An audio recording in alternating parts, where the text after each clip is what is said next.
Ang galing ng bata. Oh. Oh, tulog. Di ba? Uy.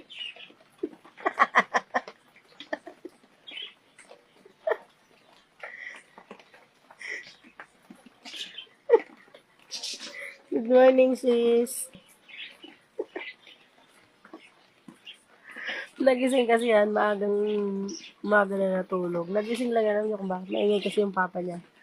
Nagsa-cellphone doon sa uluhan. Ayun na, nagising.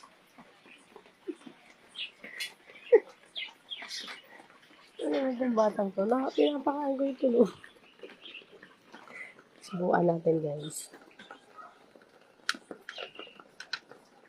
Titingnan ko kung nga ha.